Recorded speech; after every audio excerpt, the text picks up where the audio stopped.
Good morning, gun nuts. This is the Reloading Room coming to you with the first installment on our Henry 45 Colt Big Boy project. I'd like to start off a little bit just kind of by talking about Henry and how I ended up with one or why I got one. I've always kind of had a liking for lever guns, but I never got involved with them when I was in my 20s.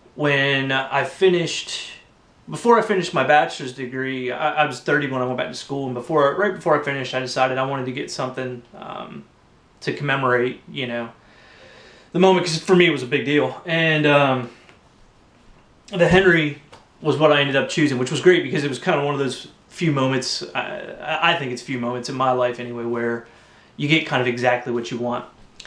Like I said, I was always kind of interested in the lever action rifles, the Winnies and stuff like that, but by the time I got around to it, or I got to that point in my life, they were kind of priced out of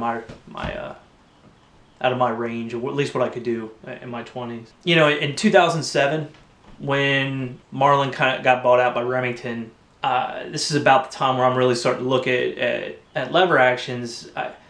There was all this trouble with, shooting cast bullets in them and things like that. And I kind of said, okay, I'm going to step back from this and see where this goes. Maybe I'll buy a used one some other time.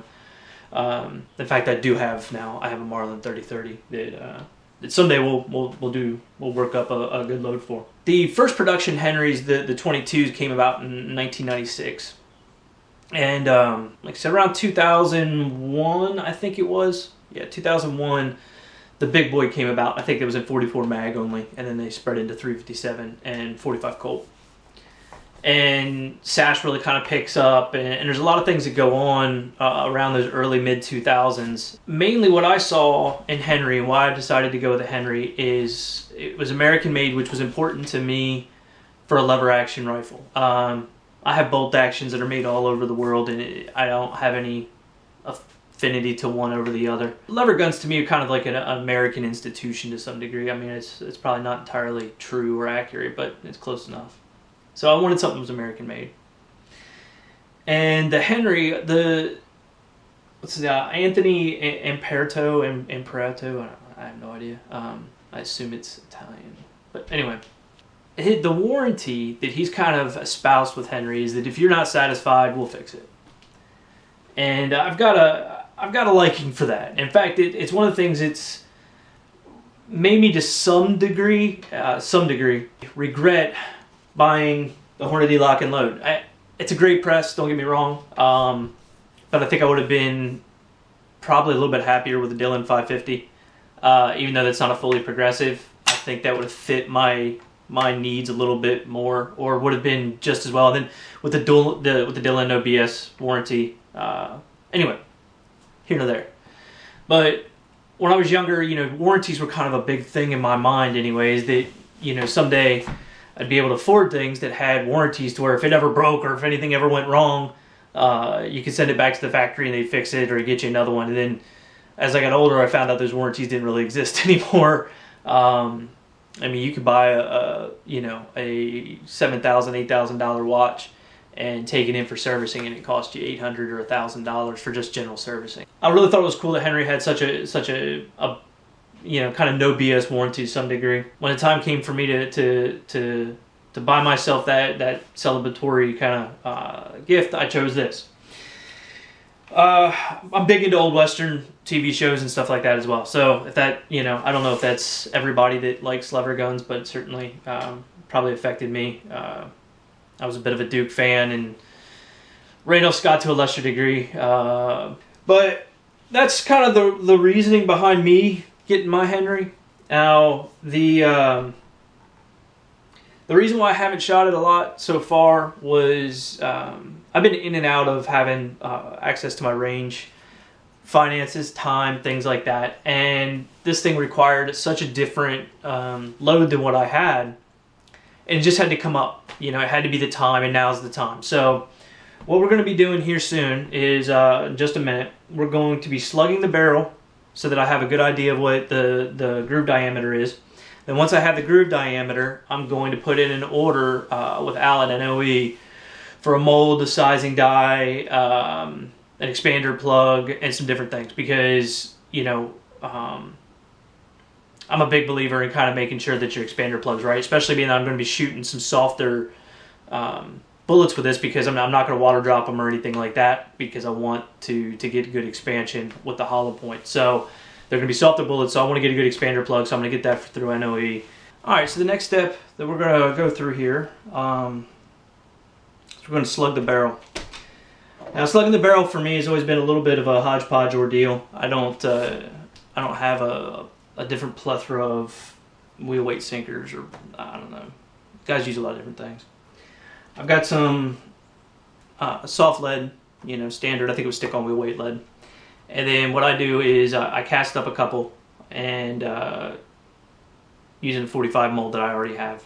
And then I take it to an anvil and kind of give her a couple smacks with a hammer and just check the measurement until I get it at a relatively uniform size over top of what my groove diameter is going to be. And in this case, I think it's 470. Then I took and I sprayed just a little bit of one shot that I had down the barrel. Not a lot, just a little bit, because you don't want to have so much lube that you actually create a problem. Then you kind of fit her down in there and start the process. It's a little bit, to me, it's always a little bit scary because I'm beating on my gun and I'm not a huge fan of that. But use a dead blow hammer. At this point, I don't know if you guys can see this, but you start to get a ring forming. That's where it's kind of shaving off a little bit of lead. Then I use a shotgun rod. I do not have a guide for a shotgun rod, so I've got to be really careful not to hit this edge of the bore or the muzzle and kind of mess things up. So just go slow, be careful. I'm sure there's better tools for this. In fact, I know there are. I've used wooden rods before as well, but the only thing I got is a pretty thin piece, which sometimes works real well for starting it. This is getting a kind of a smaller piece. There we go. So she just started in.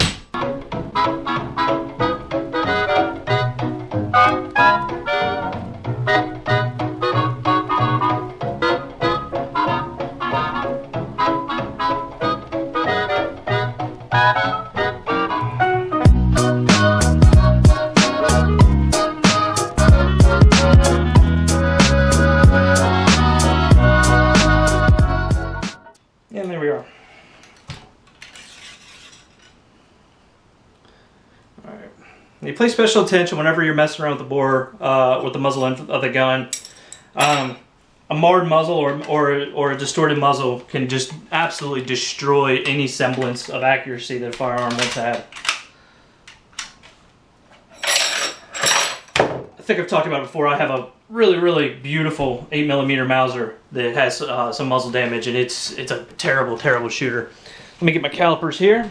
Measuring this can be kind of difficult. I recommend using a micrometer if you have one. All mine are in the garage that works, for my car and stuff. So I don't have a mic on handy. Remember that your lands and your grooves are not going to be necessarily 180 degrees from one another. So if you're dead on the top of one groove, you might be on the land of another, which will give you a misreading. So you kind of have to, pull the bullet around, kind of check it in many different places to get yourself the best possible reading. All right, well, appears to be that what I have is right at a 451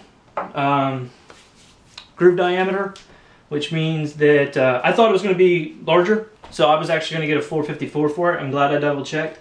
So it's a 451, which means I'll get a 452 sizer for it. And that should take care of being about 1/1000 over groove diameter, which is what I want it to be. And that'll give us kind of the best possible accuracy. Now the mold is a 454 mold, so there's going to be a fair amount of sizing going on. So I'm glad that I'm going to get the NOE sizer.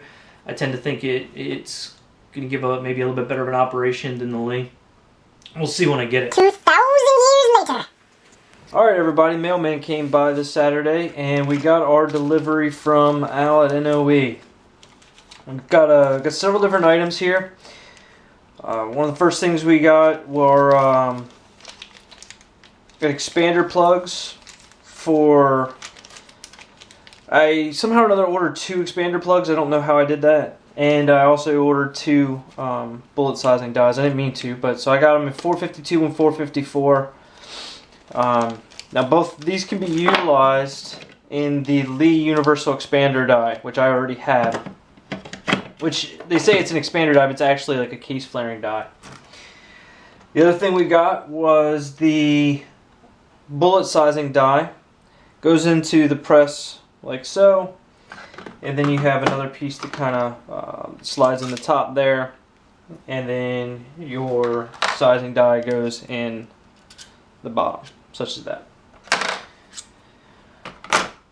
And that comes with 3 different bullet sleeves, a ram to push it out with, and then this, which you can put into the bottom of your press, or into the ram of your press, and then you can put your top punch in there, and then you can feed the bullets in face first.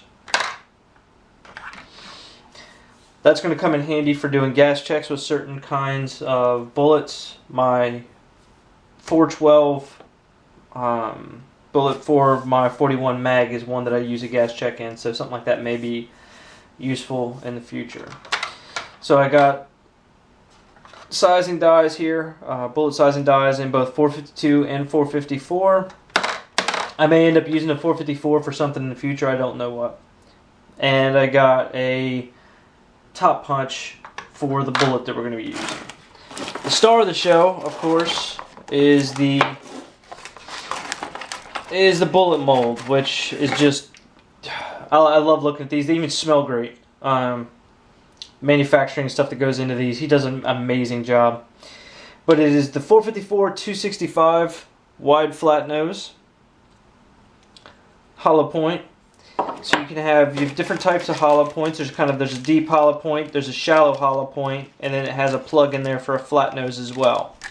So you just change those plugs depending on which mold or which type of bullet you want to have, and voila. Everything seems to be, of course, in really good shape. Machined terrifically. I'm really looking forward to it. So the next video, so part 2 of the Henry load development series is going to be casting. We're going to go through the entire casting process. Hopefully that won't bore you too much, those of you that are familiar with it, but we're going to take this mold, I'm going to clean it, I'm going to smoke it, prep, I'm going to do everything, and I'm going to kind of have you guys sit through most of it. I'm trying to edit so that it's not too mind-numbing. And then we're going to cast up maybe 200 bullets, something like that, and then let's see how that goes. If it goes quick enough, maybe we'll do some powder coating in that video as well, and that'll be kind of bullet prep done. Of course, then I'm going to need to wait a little while after that before we shoot them, because the lead tends to change its hardness after a certain period of time.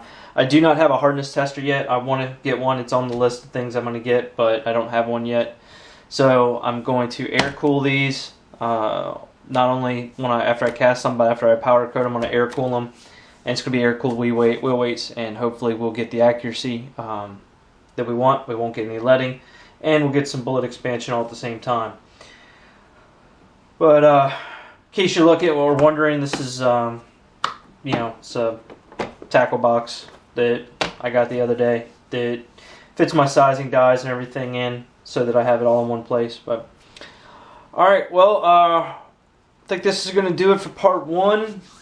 So until next week, stay safe, have fun. I'll see you when I see you. Later.